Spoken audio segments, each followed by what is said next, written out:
Hi, everyone, and welcome back to the Aiscend AI Podcast, where real estate meets innovation. I'm your host, Hannah Taylor, realtor, investor, and AI strategist, helping brokerages bridge the gap between technology and true human connection. Today, I'm sitting down with someone who operates in one of the most specialized and honestly one of the most understood corners of the real estate world, large scale development sales. My guest today is Mike Leipart. Did I say that correctly? You did? Perfect. Okay. Co founder of Redeever Group. Redeever. Redeever. Okay, I should have asked you that before we started here. That's all right though. And you're the guy developers call when they need to take the project from raw land to built, sold, in a thriving community. Mike has spent more than a decade developing a niche that almost no one dares to touch. Planned communities, resort developments, townhome projects, and vertical towers that take 5 to 7 years from dirt to delivery. What makes Mike unique is not just the scale of what he does, but how he's thinking about the future as well. He and his team are deep into the trenches of building agentic AI systems that can replicate the systems he's mastered over years of development cycles. And he's exploring how AI might finally solve one of the industry's most biggest pain points, development research in the MLS that isn't coded for developers. So I can't wait to dive into this. Mike, thank you so much for being here. Thanks for having me. Yeah, I'm so glad we're finally doing this. So tell us where you're calling from today and a little bit about yourself. I live in Los Angeles, in Encino, California, to be specific. And I am married. I've got two kids. One is a sophomore at NYU, and my daughter has graduated from high school, still lives with us. And I've got four dogs, and yeah, and I work a lot. Work a lot. Yeah, I've heard that you work a lot. Yeah. It sounds like in your world, you're doing multi-year planning, multi-million dollar capital raises, complex development cycles. So tell us a little bit more about the work stuff that's going on. Yeah, so it's an interesting business in that it is on the surface at least so similar to home sales, right? It requires the same licensing. It's the same thing. Uh, but it's radically different in that the clients are not homeowners. They are institutions. The level of reporting and communication and all of that stuff is it's just another level up from typically how you would, report to a homeowner on their listing. How's it going? We're sending reams of data as opposed to, a summary email saying, Bill came by and I don't know if he's going to buy. Um, so there's that, but there's also there's a lot more economic pressures in our business in that when you're selling more than one of something, then it's impossible to just completely swim upstream. And so my the example would be somebody builds a home, the market's terrible, but this home is unique and it's special and it's one of one. There is one person in when times are rough that will buy that home at the price that seller wants, right? There aren't 100, but there is one, right?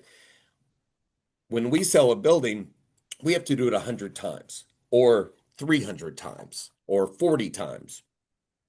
So we can't just catch lightning in a bottle over and over again. So economic pressures have a much bigger effect on a building or a resort than they do a single family home sale.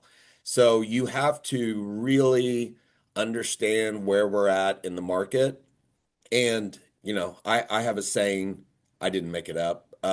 It's a very well-known saying, and it's a great book. The obstacle is the way. And you really have to have that mentality in this business because on the surface, you might be tasked with something that seems impossible, and you've got to find what's the angle where we can still get this building sold at a price that the developer can make a profit on when the market is not cooperating with us, Wow, right? absolutely. Yeah. And the other thing is like there's a tether, right? Like you have a market, and let's say that market is $800 a foot. That's what homes sell for. That's what some townhomes have sold for. It's $800 a foot, and you have a building that is you need to sell for $1,000 a foot. And if you have 30 units and you can tell a good enough story and the product is good enough and you can create an experience that's good enough, you can probably do that. But you can't do 1,600 a Mm, foot, right? How many units you have to sell is how long the tether is from the underlying market, right? If you have 400 units to sell, you are at the market or possibly a touch below. If you have 40 units to sell, you can sell at a premium to the market. mm, But so it's the offering, it's is it cash buyers? Is it financeable? If it's financeable, then you can unlock a lot of value with the type of mortgages that you can provide. Obviously, 5% down, you can get a higher price than if it's 20% down, right? So there's all these levers that you can pull, but we are ultimately on all of our projects that are large in scale, we are tethered in one way or another to the overall economy and the local economy in that product. very interesting. It sounds like you've got some really complex things that you have to kind of factor through when you're doing each of the deals. So tell me a little bit about how you take that into consideration from the start, right? From raw land all the way to planning to design to construction to sales. How are Yep. you factoring in those economic factors? Well, so when you are with a piece of dirt, you're at least at a minimum 5 years out before you're in the market, Mm, right? mhm, So in a perfect world, you would do that when times were worst, okay? But it's virtually impossible to put your deal together and get financing to build your deal when times are awful, mhm, right? Nobody wants to lend on that. right. So when the best time to be developing is when you're in a trough or a downturn, right? But few people can put all the deals together. So what happens is, unfortunately, in our business, people don't start putting their deals together till things get good. And then when things get good, the clock's ticking, right? Things don't stay good forever. Right. And so it's kind of hard to cram a 7 year process into what's probably a 9 year cycle. Mm, That's why you'd be way better off doing it now. Now, currently, we have more pre-dev projects in that we're working on than we've ever had, which is very encouraging because times aren't great right now. And yet, we probably have 11 projects that are in early stages. Either we don't know exactly what it is yet, or we're a year into design and we're going to be coming out of the ground sometime in 26. So it's actually I'm real pleased with how it's working right now. Historically, it doesn't always work like that, but to just baseline it or in a real basic way, somebody will call us and they'll say, I've got a piece of dirt and this is what I think I can get it entitled for. I think I can get 20 stories. I think I can get 150 units. It is a hotel condo. It is just a condo. Um, and I'm gonna brand it or I'm not gonna brand it. And I think it's this brand or it's a brand like this. So in other words, it's a 4 star, it's a 5 star, it's a 6 star, right? What is that worth? So we take these real general descriptions, right? And then we will come back to them and say, okay, based on the market you're in, the submarket you're in, these are the comps, right? But they've never built the thing you're planning on building. mm, So let's mhm, not let the comps upset you too much, right? okay. Because they're Okay. always going to be low. Here is where in 5 other markets in the US, very similar to your market, when this type of product came to market, here's the premium it got over the underlying market, right? So if we take that and we apply it to your market and you do what you say you're going to do, right? You say it's going to be this level, it's going to have this brand. This is a general ballpark of where it would land on price.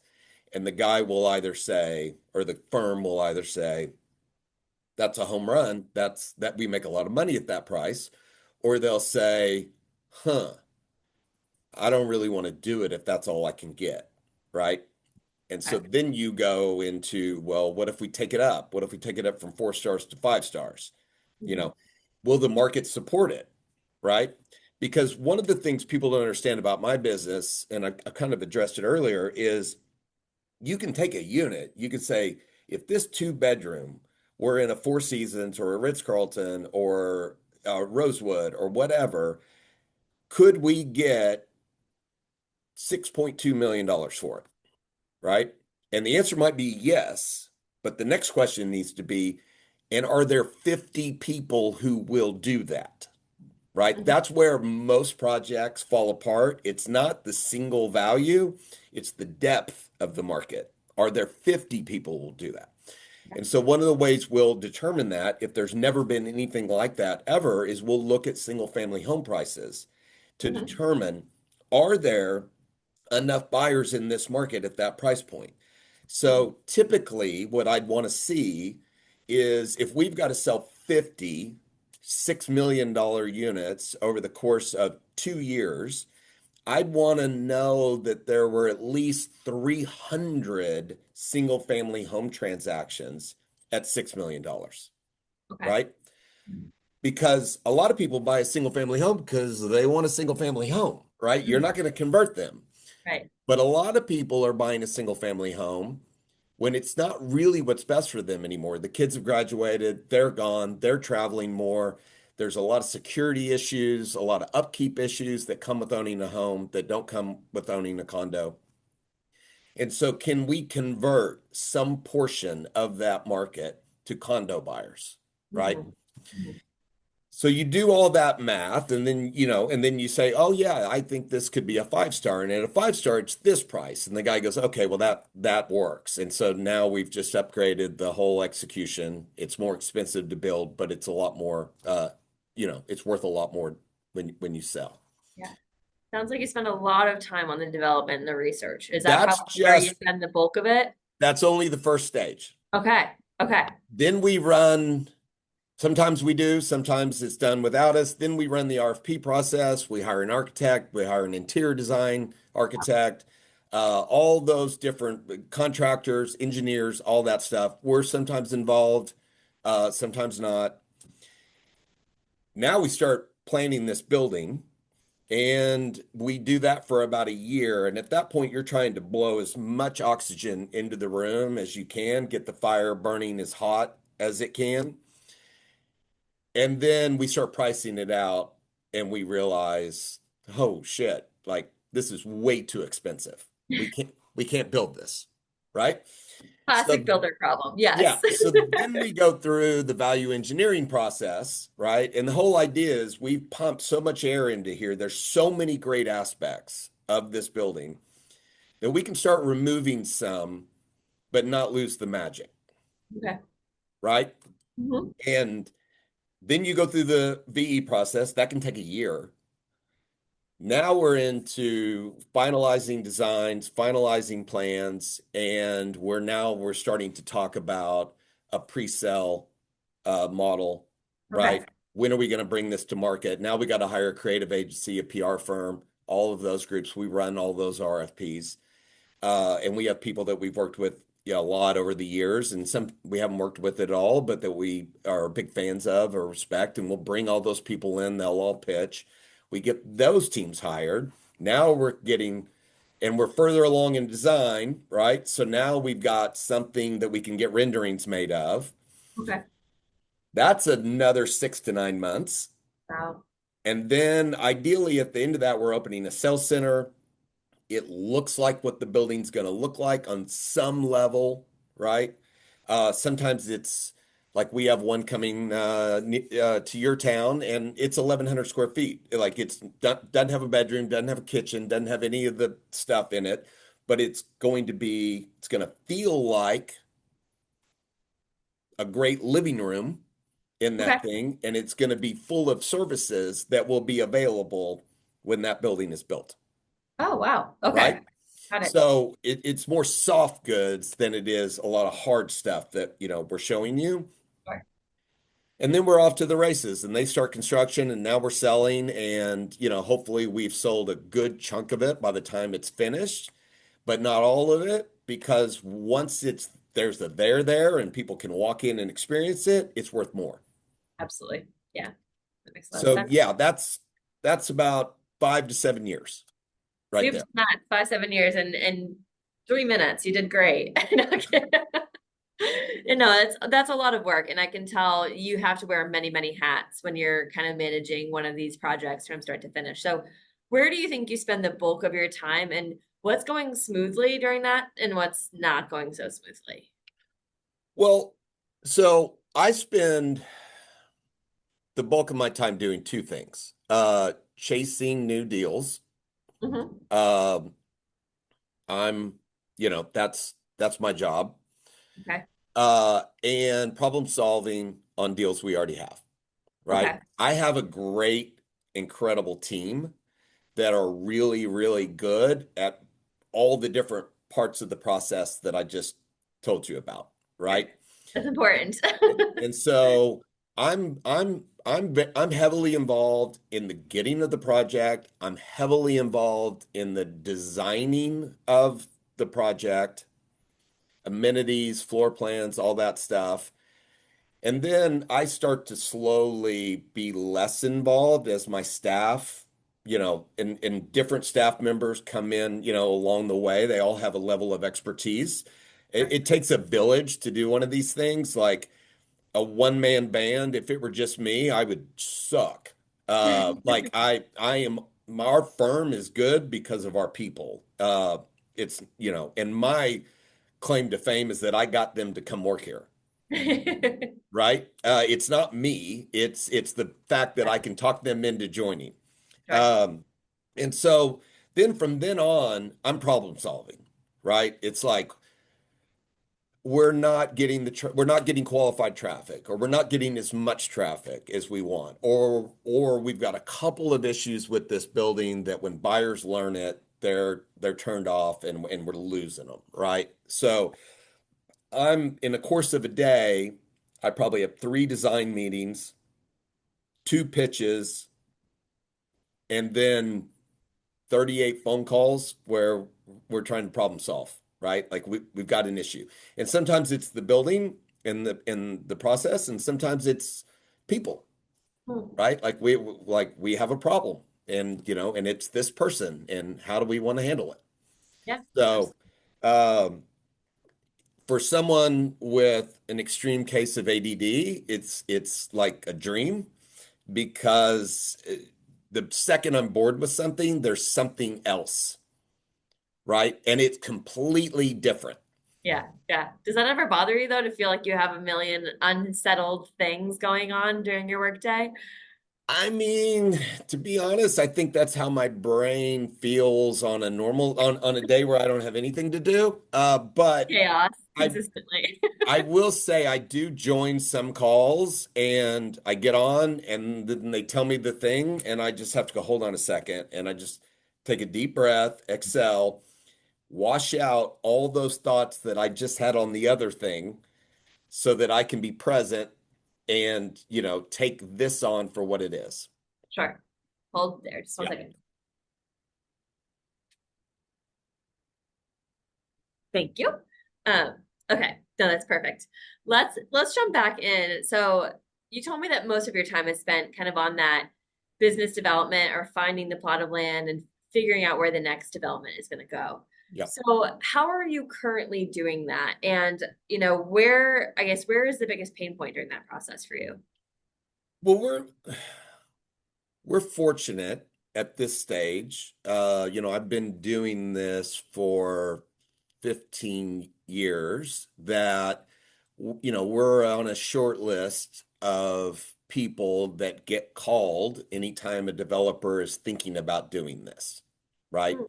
Okay. Between myself and Andrew and Caitlin in New York and Miranda in Nashville and Violet here, we've worked with a ton of people in the past. And the good news is, when we work with somebody, we tend to be sticky. They want to keep working with us. So I think this always surprises people when I say this.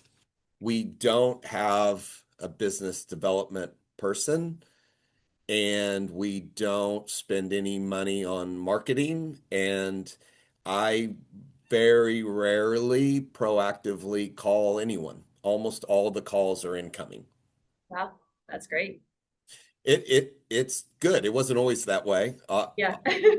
obviously, but it's like you do one thing and then like you get kind of known for that, and then you get those calls, Yeah, absolutely. right? Like we did the Ritz-Carlton in downtown LA, which is next to I guess it's called Crypto. Now it used to be called the Staples Center. That's where the Kings and the Lakers play. And so we did that. And then, 5 years later, the Sacramento Kings call and they're building a new basketball facility and they're going to build a hotel condo next to it. And would Wow. we want to be involved in that? Right. Yeah. So you do something in a little niche and then you kind of know that niche, and people continue to call, and I get a lot of calls from institutions, not the developers, but a lot of calls from the people who lend on this type of business, the people who invest equity in this type of business, because we've worked on multiple projects that they've done in the past, and we do a really high level institutional type research on their behalf to whether do they want to make a loan on this process? Do they want to invest in this Okay. project? Yeah. And so sometimes we get drugged through the back door where it's not the developer who calls us, but it's somebody he's trying to partner with brings Okay. us in. Yeah. So it sounds like a lot of paperwork and a lot of documentation and such for like the lenders. And then when you're underwriting places, you're obviously going through a lot of information and a lot of data. So how are you automating any of that? The scraping of the data, the reporting, or are you not automating any of it? So, man, I wish we were doing more. Um, Unfortunately, very little. So in a market like Los Angeles, where we have been here for a long time and we've done, I would say at least 50% of the projects that have existed in this market over the last 14, 13 years. Uh, we have a database, right? We built that over time. And so it's really just specific to a submarket in LA and updating, right? So it's a little bit automated in Okay. in in that way. But we're national, right? And so when we go to a market for the first time, like we have 4 projects in Nashville, but the first one, that one's tough, right? Mm, Because yeah, we absolutely. haven't been in Good Nashville. information. Yeah, that makes We sense. don't we don't know any of those comps, right? And so it's a combination of scraping what we can get digitally, but that is never the whole story. And then you got to sit down with somebody from Nashville and go, okay, what projects are not even in here? Like what, and then you got to go dig, right? And that's very time consuming. And in the resort space, it's 10x as hard. Okay. There is no database for 5-star resorts through the Caribbean and Mexico and Hawaii, Gosh, yeah. No. right? Right. It doesn't exist. So, like, that's a lot of old-fashioned picking up the phone and calling people, right? Right. Um, we would love it if we could enter new markets using AI, right? Okay. And the truth is, it's better than it was. My research guy, Aaron, would tell you that we're now able to start from flat-footed and know and understand 70% of the market. It Wow. used to be zero, right? Okay. Yeah. But that data that we're using AI to get, it's at least 30% wrong. And Okay. it's missing a lot, Yeah. right? What type of data is he receiving? Condo comps, single family comps, As I explained to you, why we always pull single family. We want to Yeah. understand the depth of the market. Um, in absorption data, how many units, how long has that building been selling? How many have they sold? What is the average per month absorption rate, right? Marketing. Yeah. Um, all of that stuff that we need, we're asking AI and different types of AI to do that. And it is giving us a picture, but it's not a photorealistic picture, right? Okay. It's more like watercolor. Sure. And but that is a big help. And then we can drill down and get it exact, but we're doing that the old-fashioned way, right? Got it. Okay. Uh, and it's just things people don't think about. We're in, I don't know, probably 11 markets right now. And we field a call every single week for a market we're not in. And we can't be members of all those MLSs, Right. Yeah. right? And there are data services that will do it. And I would say they're 85% right. They're not 100 either. But, that if we did it that way, that expense would be several $100,000 a year. Yeah. It is super expensive. I bet. There will be a point where that makes sense for us. Mhm. If we're in 30 markets, that makes all the sense in the world. But Right. still, it doesn't do your job for you. You are still having to do a deep dive, boots on the ground, phone stuck to your ear, you Yeah. know, because the thing is, the people asking the question, asking us to do that work, they probably know the market at that point better than us. You show them bad data, you're done, Yes. right? The worst thing in the world is to be in a meeting and they go, "Well, where's the Monarch building? I don't even see the Monarch in here." And you're like, "What's the Monarch?" Right? Mhm. That's your last day Yes. with that client, Absolutely. Yeah. right? High So you stakes. gotta you True. got Yeah. you gotta find the Monarch, Right. right? Yeah. Absolutely. Oh my goodness. And then the other thing that where AI, there's two other ways AI is going to have just an enormous impact on us. I think the first one will eventually get figured out, right? But it just isn't figured out yet. Why? It's a super niche little business. No, nobody is sitting around going, "I'm going to code this thing and I'm going to get rich because the 100 condo buildings that get built next year will all want it," You're right? right. It's Right. not Yeah. That millions, makes it's a sense. hundred, Right. right? So the where it can work is, as I took you through that 7-year process, we know what needs to be done at every step along the way, right? And being able to create agentic AI that creates checklists and to-dos Mhm. and moves that process along. Do I need that? Well, I probably do need it. Do my top people who work for me need it? They don't need that, right? But as we grow, Yes. what a game changer that we can be assigning that to a less experienced employee and keeping it up to brand standards and keeping it on track, right? In a way that historically just took an extreme amount of management Right. Yeah. to Yeah. do, right? So that's great. And then the other thing that everyone uses it for, we write tons of copy, Hmm. right? Like we write these very long kind of opinion reports and we editorialize all of the data that we're sharing. We don't just share numbers, we tell you what it means, right? Right. And so that's like a game changer where, we tell it, we want to accomplish these, we want to say all these things, and then it writes it in a way that's probably way better than, had I tried. Yeah, absolutely. I use it all the time for editorial content, blogs, things like that. Because I'm Yeah, just like, let's get the main points out on paper, and you will absolutely write this in a way that's coherent, far beyond what I could possibly do. No, exactly. I love that. So it sounds a lot like, a lot of the needs are within like project management, SOPs, like almost what I would consider like coordination of like project coordination. That's exactly what it is. Yeah, yeah, absolutely. I feel like there's got to be a solution for that. That's probably a pretty low hanging fruit one, but I'm sure Well, yours are very complex. we're like, what's the old saying, the cobbler's shoes? We like, there are so many things we want to do, so many things we actually even have the horsepower to do. Shane, our COO, I mean, he at our last company, I mean, he built a massive Salesforce platform.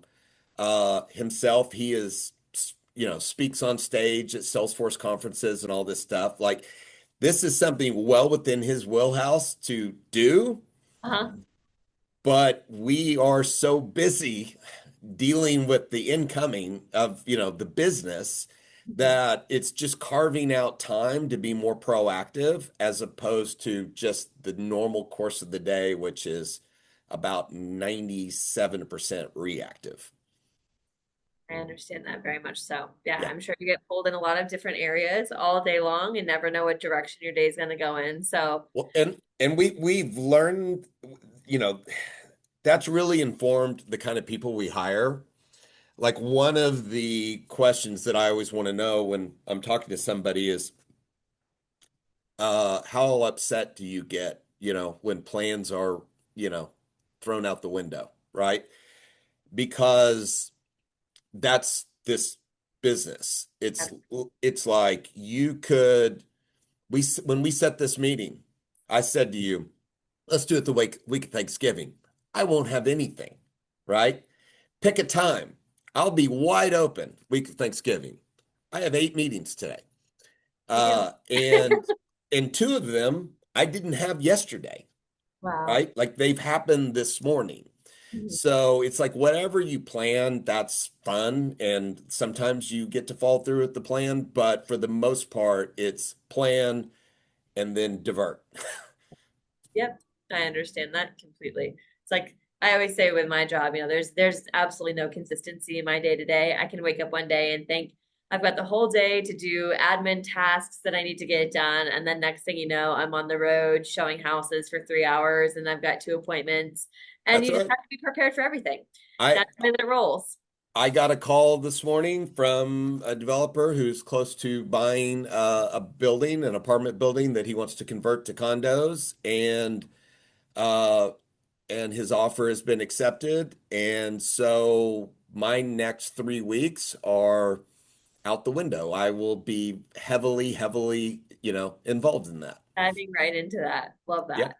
that. Well, Mike, thank you so much. This has been such an interesting conversation. But before we wrap, I just wanted to ask, what's next for you? What does the next 12 to 24 months look like? What do you think? Where is the business going and what are some of your goals?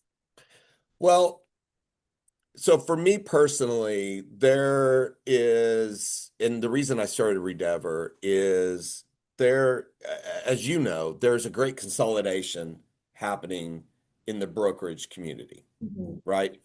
And historically, the big firms um, had a new dev division Okay. there, right? Corcoran Sunshine, Element, Compass, my old firm, the agency, we had uh, a division around that. And as this is consolidating, there is going to be you have multiple firms consolidating that all have a new dev division, right? And so I think it's an incredible opportunity for us to be the one firm that's not associated with a brokerage, right? That has the freedom to work with agents from any brokerage, Okay. right? That we can be agnostic on brokerage.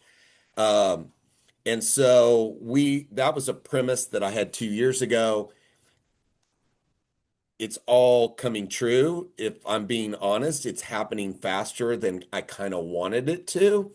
The opportunities are coming faster than where I'm probably in position to handle.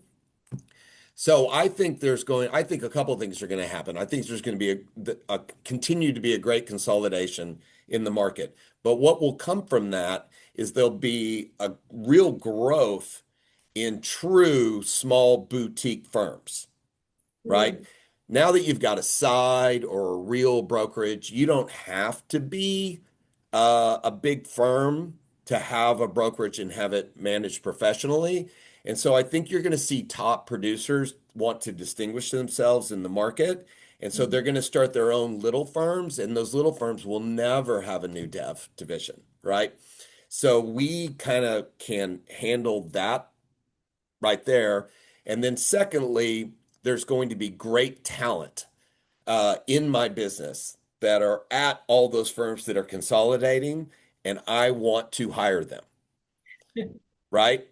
that. So over the next 2 years, I mean, if I'm being honest, I think, we'll be the de facto largest new dev firm in the country. We're not super far off that today. Um, but I think we will settle that, and I think we will have great relationships with 5 or 6 brokerages around the country that we do a lot of the more intensive heavy lifting work for. Um, and I think I'm going to bring on, more studs. This is a business where you're only as good as, it's like sports. You're only as good as how good the athletes are on the field. And so, yes, I'm excited about getting a bunch of new projects, but the thing I'm more excited about is those projects allow me to bring on more great athletes, Love right? that. Love that. Because the athletes at the end of the day, that's where you succeed or fail. Absolutely. I couldn't agree more. Sounds like you have some amazing growth goals ahead of you, and I'm so excited to see what's next for you.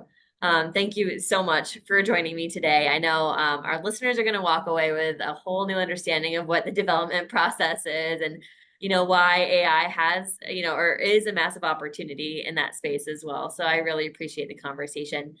For anyone tuning in, tell them where they can find you. I am Mike at redevergroup.com, RedeverGroup.com. And the website is redevergroup.com. And send us an email. Great. Thank you. I'll be sure to link everything in the bio below. And as always, to everyone listening, thank you for listening to the Aiscend AI podcast, where real estate meets innovation. I will see you in the next episode.